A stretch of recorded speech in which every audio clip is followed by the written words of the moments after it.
آج بتائیں کہ عشق رسول صلی اللہ علیہ وسلم کرنے والے اپنے مقدمات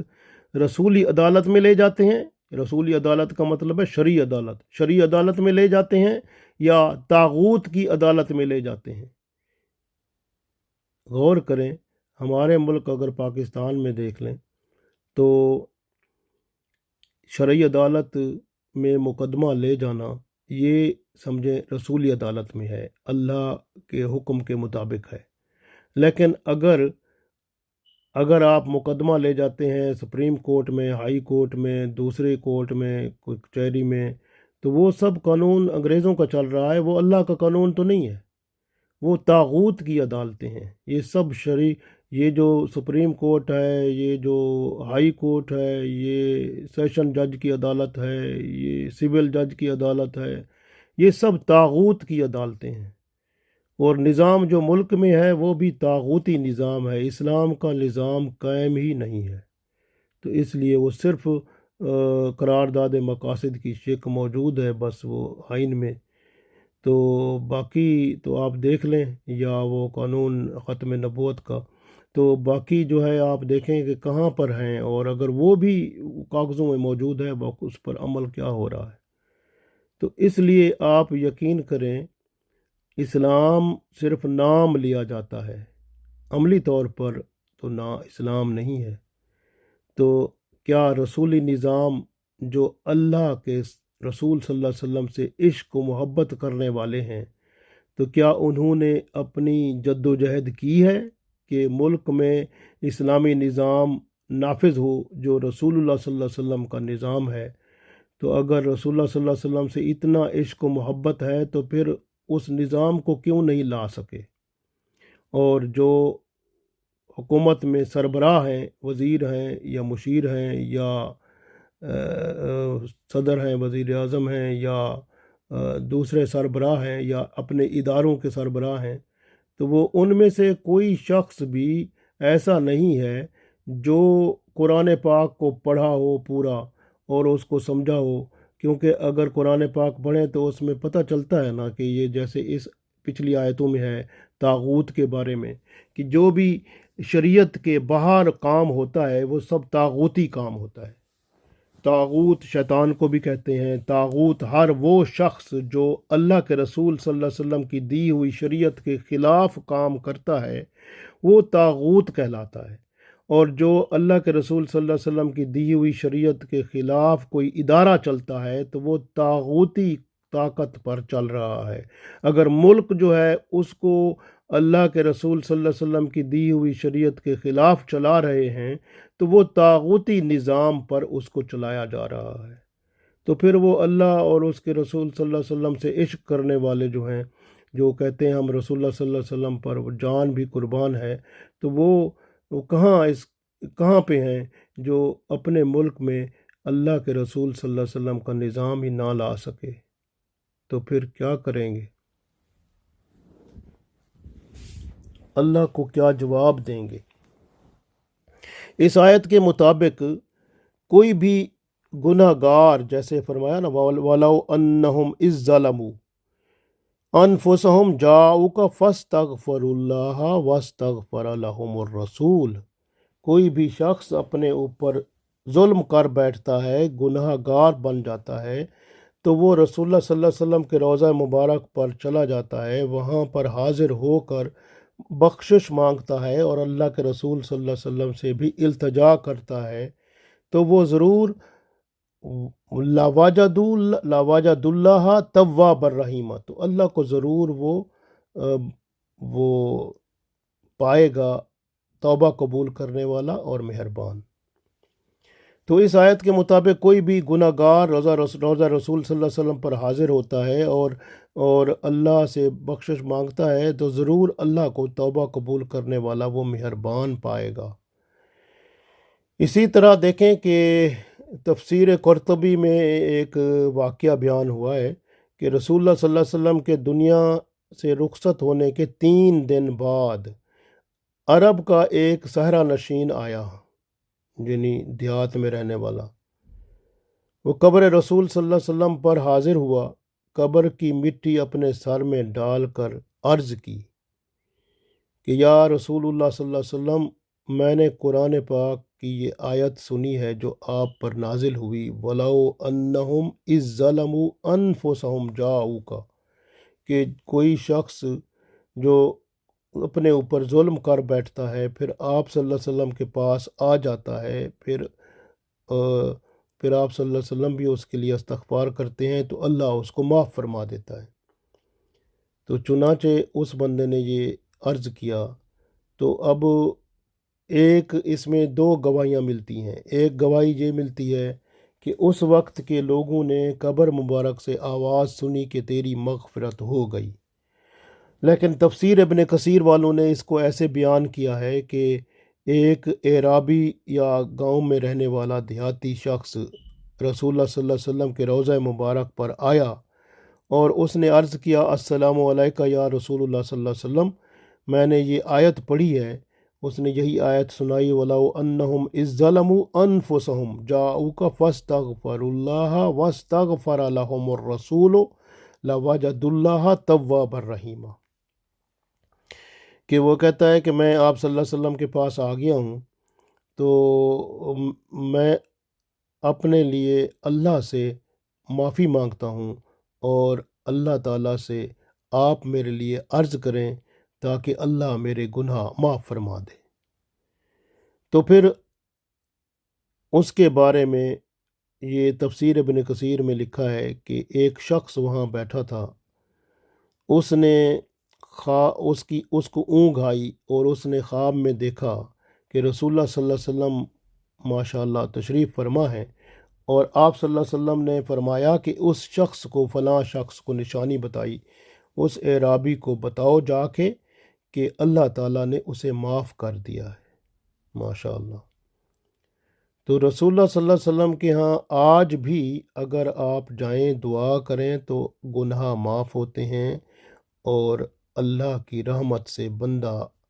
گناہوں سے پاک واپس لوٹتا ہے۔ منافقین جو ہیں ان کے لیے بھی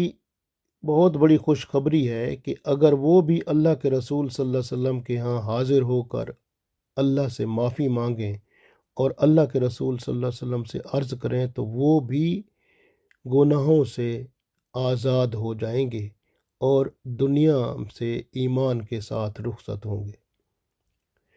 غور کریں، اس آیت میں اللہ تعالیٰ نے رسول اللہ صلی اللہ علیہ وسلم کی شان بڑھائی ہے کہ گناہ گار کے حق میں جب معافی کے لیے آپ صلی اللہ علیہ وسلم نے ہاتھ کھڑے کیے، رب تعالیٰ نے فرمایا بندے کی بخشش فرما دی۔ گویا شفاعت کا صحرا رب تعالیٰ نے حبیب پاک صلی اللہ علیہ وسلم کو پہنا دیا ہے۔ اس آیت میں اللہ تعالیٰ نے رسول اللہ صلی اللہ علیہ وسلم کی عظمت کو نمایاں کر دیا ہے کہ ہم نے رسول اللہ صلی اللہ علیہ وسلم کو اس لیے بھیجا ہے کہ ان سے ایک عقیدت کی جائے، ان سے محبت کی جائے، ان کی اطاعت کی جائے اور ان کے سامنے حاضر ہو کر اللہ سے اپنے گناہوں کی معافی مانگی جائے اور پھر اللہ کے رسول صلی اللہ علیہ وسلم سے التجا کی جائے تو اللہ گناہ معاف کر دیتا ہے، کیونکہ اللہ توبہ قبول کرنے والا مہربان ہے۔ تو کتنی بڑی بات ہے۔ آج کل کا مسلمان مغربی تہذیب کا دل دادا ہے، وہ اپنی زندگی کے تمام معاملات میں شریعت کو داخل ہونے کا موقع ہی نہیں دیتا۔ وہ اپنی پوری زندگی اسلام کی قید سے آزاد گزارنا چاہتا ہے۔ محبت رسول صلی اللہ علیہ وسلم کا صرف ڈھونگ رچاتا ہے، ڈھول کی طرح، جس طرح اندر سے ڈھول خالی ہوتا ہے یہ بھی ایسے ہی ہوتا ہے، لیکن باہر بڑی آواز آتی ہے۔ اگر اس کے اندر محبت رسول صلی اللہ علیہ وسلم سچی ہوتی تو اطاعت کرتا، کیونکہ محبت کرنے والا ہمیشہ اپنے محبوب کی اطاعت ہی کرتا ہے۔ رسول اللہ صلی اللہ علیہ وسلم فرماتے ہیں، ایک حدیث ہے، میری ساری امت جنت میں جائے گی، ہاں مگر وہ نہیں جائے گا جس نے انکار کیا۔ صحابہ کرام رضوان اللہ علیہم اجمعین نے عرض کیا، یا رسول اللہ صلی اللہ علیہ وسلم کس نے انکار کیا؟ فرمایا جس نے میری اطاعت کی وہ جنت میں داخل ہوا، اور جس نے میری نافرمانی کی اس نے مجھے ماننے سے ہی انکار کر دیا۔ تو گویا جو آپ صلی اللہ علیہ وسلم کی نافرمانی کرتا ہے، دین پر نہیں چلتا، شریعت پر عمل نہیں کرتا، وہ نافرمان رسول صلی اللہ علیہ وسلم ہے۔ تو پھر اللہ کے رسول صلی اللہ علیہ وسلم نے فرمایا اس نے مجھے ماننے سے ہی انکار کر دیا۔ تو ایسے جو عشق رسول صلی اللہ علیہ وسلم کا ڈھونگ رچاتے ہیں تو قیامت کے دن کیا جواب دیں گے؟ غور کریں، ایک وہ شخص جو رسول اللہ صلی اللہ علیہ وسلم کی عدالت کو چھوڑ کر، یعنی شرعی عدالت کو چھوڑ کر طاغوت کی عدالت میں جاتا ہے، یا دوسرا، یا اس طرح کا شخص جو رسول اللہ صلی اللہ علیہ وسلم کے نظام کو چھوڑ کر طاغوتی نظام کو چلاتا ہے اور وہ شخص جو طاغوتی نظام کی پیروی کرتا ہے، اللہ کے نظام، اللہ کے رسول صلی اللہ علیہ وسلم کی شریعت کے نظام کو چھوڑ کر طاغوتی نظام کی جو پیروی کرتا ہے، آپ کیا خیال کرتے ہیں کہ وہ کیا چھٹکارا پا جائے گا؟ اسی طرح سے انفرادی اور اجتماعی طور پر جو اپنے اصلی مرکز سے دور ہے، اصلی مرکز کون ہے؟ رسول اللہ صلی اللہ علیہ وسلم کی ذات ہے، اور رسول اللہ صلی اللہ علیہ وسلم سے کیا ملا؟ قرآن و سنت۔ اب اس نظام جو قرآن و سنت کا نظام ہے، جو اس سے دور ہے، تو کیا خیال ہے وہ کامیاب ہو جائے گا؟ اس لیے یاد رکھیں کہ یہ دنیا کی زندگی عارضی زندگی ہے، دنیاوی حیات بہت کم ہے، یہ کسی وقت بھی ختم ہو سکتی ہے، لیکن گناہ بندے سے ہوتے ہیں، غلطیاں ہوتی ہیں۔ اللہ کے رسول صلی اللہ علیہ وآلہ وسلم کے حضور جب بندہ جاتا ہے، وہاں بھی گناہوں کی معافی مانگے، اپنے گناہ معاف کرائے، تاکہ دنیا سے بندہ وہ ایمان کے ساتھ جائے۔ غور کریں کہ حضرت ابو لبابہ رضی اللہ تعالیٰ عنہ جب غزوہ بنی قریظہ میں ان سے خطا سرزد ہوئی تو انہوں نے مسجد نبوی میں اپنے آپ کو ایک ستون سے باندھ لیا، فرمایا میں کچھ نہیں کھاؤں گا، کچھ نہیں پیوں گا جب تک اللہ تعالیٰ میری توبہ قبول نہیں فرمائے گا۔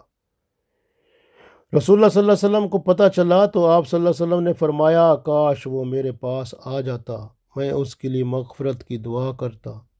تو پھر اللہ معاف فرما دیتا، لیکن اس نے باندھ دیا، اب تو وہ اللہ معاف فرمائے گا تو اس کو وہ پھر خود چھوٹے گا۔ تو گویا اللہ کے رسول صلی اللہ علیہ وسلم نے یہ فرمایا کہ اگر وہ میرے پاس آ جاتا تو میں اس کی مغفرت کرتا۔ تو اس آیت کے مطابق اگر وہ اللہ کے پاس، رسول صلی اللہ علیہ وسلم کے پاس آ جاتا اور اللہ کے رسول صلی اللہ علیہ وسلم اس کے لیے مغفرت کرتے تو ضرور ان کی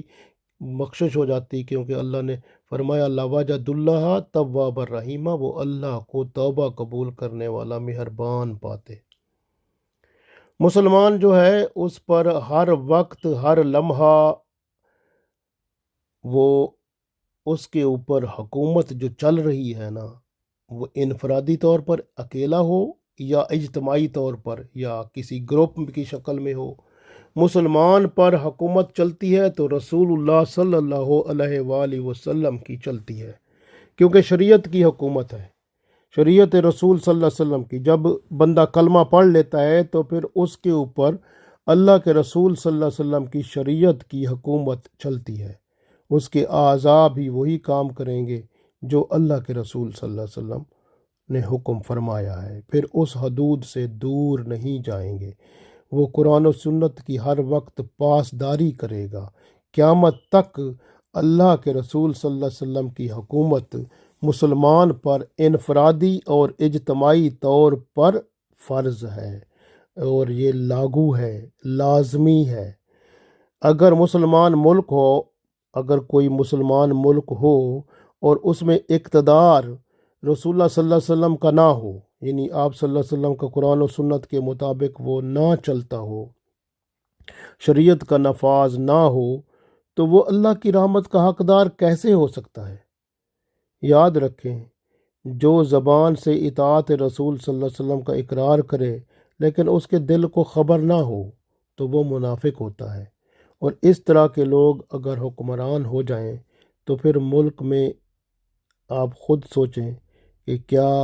ملک میں سلامتی رہے گی، امن و سکون رہے گا، یا عذاب آئیں گے، یا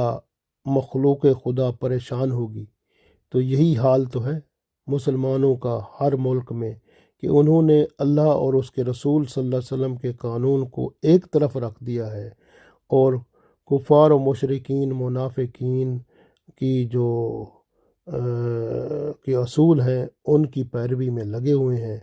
تو اسی میں اپنا بھلا سوچ رہے ہیں، جب کہ بھلا جو ہے وہ اللہ اور اس کے رسول صلی اللہ علیہ وسلم کی شریعت میں ہی چھپا ہے، اور اس سے ہی اگر فائدہ اٹھائیں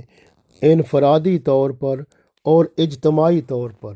دونوں طرح سے اگر اللہ کے رسول صلی اللہ علیہ وآلہ وسلم کی فرما برداری کی جائے تب سکون آئے گا،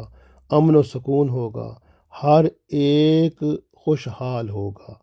اللہ تعالی ہمیں انفرادی اور اجتماعی طور پر قرآن و سنت کا پابند بنائے، آمین۔